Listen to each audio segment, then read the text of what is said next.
Bismillahirrahmanirrahim. Assalamualaikum warahmatullahi wabarakatuh. Selamat pagi teman-teman, para pejuang CPNS maupun kedinasan. Ya, tahun 2026 kita jumpa kembali bersama saya Om Alman di channel Sang Tutor. Kembali kita bahas materi untuk persiapan seleksi di tes SKAD nanti. Nah, teman-teman semuanya, memang saat ini belum ada seleksi, belum ada informasi resmi dari pemerintah mengenai seleksi CPNS. Tapi kalau kedinasan pasti tiap tahun ada ya. Biasanya itu di bulan Juni Juli ya. Baik. Nah, ini merupakan pembahasan yang kelima ya untuk tahun 2026. Yang kelima teman-teman, saya bahas materi yang sering muncul, bisa 3 atau 4 soal tentang TIU ya. Topiknya adalah perbandingan kuantitatif. Membandingkan X dan Y, A dan B, P dan Q dari informasi matematika yang disediakan. Nah teman-teman, ya saya akan berikan 7 soal ya. 7 soal, mudah-mudahan ini bisa menambah referensi untuk kalian yang sedang belajar ya. Nonton sampai selesai, jangan setengah-setengah. Seperti berikut ini.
Mari kita bahas soal nomor 1. Jadi itu tadi 7 soal teman-teman tentang perbandingan kuantitatif yang kalau di ujian nanti itu bisa sampai 3 atau 4 soal ya. Nah, soalnya itu seperti ini. Ini soal tahun 2024 ya, tahun lalu. 2 tahun lalu teman-teman ya. Nah, nomor 1, nah kita diberikan sebuah tabel, ada ya kolom Y, ada kolom Z di sini ya, Y dan Z. Kemudian di sini variabel di kolom Y itu adalah 3Q kurang P per 2, sedangkan di Z adalah Q per 4 tambah 2P. Nah, lalu jika P sama dengan 3 dan Q sama dengan 4, maka pernyataan yang benar dari A, B, C, D, E ini mengenai hubungan Y dan Z adalah apa? Nah, teman-teman, ini kalau di dalam operasi matematika namanya adalah metode substitusi atau mengganti nilai P dan Q di Y dan Z di kolomnya teman-teman ya. Nah, jadi gini.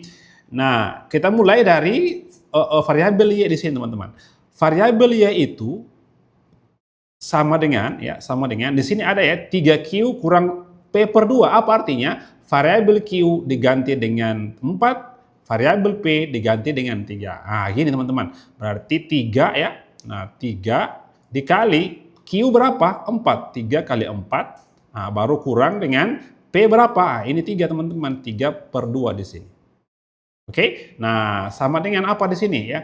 3 kali 4 adalah 12. 12 kurang 3 bagi 2 teman-teman sama dengan apa? Sama dengan 1,5. 1,5 di sini. 1,5 ya.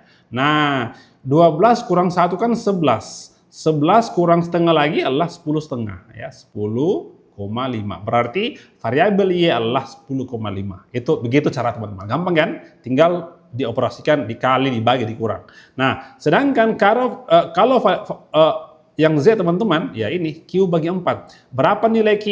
Q sama dengan 4. Nah, gini. 4 dibagi 4, lalu ditambah dengan 2 kali P berapa? P sama dengan 3 di sini ya. Nah, jadi tinggal dioperasikan. 4 bagi 4 1 tambah 2 kali 3 6. Berarti 1 tambah 6 sama dengan 7. Ya. Nah, kemudian teman-teman kita disuruh uji ya, disuruh uji hubungan antara Y dan Z itu di mana yang benar. Apakah Y sama dengan Z? Salah. Karena beda kan? Oke. Nah, apakah ini yang gampang dulu ya. Apakah Y kecil Z? Y-nya 10, ini Z-nya 7. Salah teman-teman juga di sini. Nah, gitu. Ya. Coba A. Apakah Y besar 2Z? Nah, salah juga. Kalau Y 10,5, apakah lebih besar dari 2Z? 2 kali 7, 14? Salah teman-teman. Ya, jawabannya antara C dan D gitu. Jadi kita uji ya, kita uji. Nah, sisa apa? Sisa C dan D di sini ya. Nah, teman-teman, ternyata kalau kita mau mau pilih yang mana yang paling benar ya, 2Y sama dengan 3Z atau 3Y sama dengan 2Z, jawaban yang paling tepat itu adalah di C. Kenapa teman-teman C? Karena kalau disubstitusi, ini C ya, 2Y sama dengan 3Z. Benar enggak ini ya? Berarti dicek dulu di sini. 2 dikali, berapa Y-nya? 10,5. 10,5, apakah sama dengan 3Z? 3 kali 7? Iya, betul. Kenapa? Karena 2 kali 10,5 adalah 21. Nah, ini juga teman-teman 21. Berarti jawaban yang benar adalah 2Y sama dengan 3Z. Jadi bisa diuji satu persatu dengan memulai dari yang gampang dulu dioperasikan. Apakah B tadi benar? Salah, karena dilihat Y beda dengan Z dan seterusnya ya. Bisa dibuat seperti itu. Baik, itu soal nomor 1. Kita lanjut soal berikut teman-teman, nomor 2, seperti berikut ini. Baik, kita lanjut ke soal berikut teman-teman, nomor 2. Nah, ini soalnya gampang sekali. Yang berhubungan dengan soal cerita tentang perbandingan senilai atau terbalik. Perbandingan senilai atau perbandingan terbalik. Nah, sebelum saya bahas teman-teman ya, bahwasanya yang sudah dapatkan buku Master Tio, kita akan Zoom nanti ya, akan saya informasikan di grupnya. Jadi yang belum dapatkan bukunya, ada di link deskripsi teman-teman. Anda beli bukunya, sudah free bimbel 7 kali pertemuan membahas isi dari buku itu. Apa isinya? Ada materi, ada soal asli tahun 2025, 24, 23 serta pembahasannya ya. Nah, jadi ini teman-teman, kalau Anda punya buku ini sebenarnya tidak perlu lagi melihat buku lain. Yang penting Anda fokus di situ, khususnya TIO teman-teman. Kenapa? Jangan sampai Anda terlalu luas mempelajari TIO ya. TIO tidak susah teman-teman, tidak ada perbandingan umur, tidak ada namanya peluang, permutasi, kombinasi ya, semuanya ada batasannya. Jadi teman-teman, dapatkan bukunya, saya yakin Anda bisa mendapatkan skor TIO di atas 150. Yang penting fokus pada isi buku itu ya. Nah, yang belum teman-teman dapatkan bukunya ada di link di bawah ya, deskripsi. Nanti dapat bukunya, scan barcode-nya supaya gabung di grupnya. Baik, soal nomor 2. Ini gampang sekali ya, gampang. Nah, pabrik konveksi sejahtera mampu memproduksi 108 kemeja dalam waktu 2 jam. Oke. Di sini teman-teman sudah ada variabel B19. Ini gampang. Kenapa? Karena nomor 1 tadi dicari A dan B-nya. Ini sudah ada variabel B teman-teman, jelas 19. Nah, yang tinggal dicari adalah di variabel A-nya gitu. Jadi tinggal 1 kali saja operasi ya. Nah, gini. Anda pakai perbandingan senilai atau terbalik. 108 kemeja itu dapat dikerjakan dalam 2 jam. Teman-teman, di sini ada waktu 20 menit. Artinya apa? Ini harus rubah ke menit. Ingat, 1 jam 60 menit. Ingat ya, 1 jam sama dengan 60 menit. Berarti kalau 2 jam berapa teman-teman? 120 menit. Nah, gitu. Nah, sekarang pertanyaannya adalah, kalau waktunya hanya 20 menit saja, maka berapa kemeja yang dihasilkan? Itulah namanya variabel A, berapa kemeja dihasilkan. Ya. Nah, lalu kita analisa soal teman-teman. Banyak yang belum paham tentang mana perbedaan antara perbandingan senilai atau terbalik. Caranya adalah analisa soal. Ya. Nah, gini. Ini waktu ya. 120 menjadi 20, berkurang waktunya. Kalau berkurang waktunya teman-teman, bagaimana dengan yang dihasilkan? Otomatis kalau berkurang waktunya, otomatis yang dihasilkan juga berkurang gitu ya. Pasti ini juga teman-teman berkurang. Inilah namanya perbandingan senilai. Kenapa? Karena tandanya sama.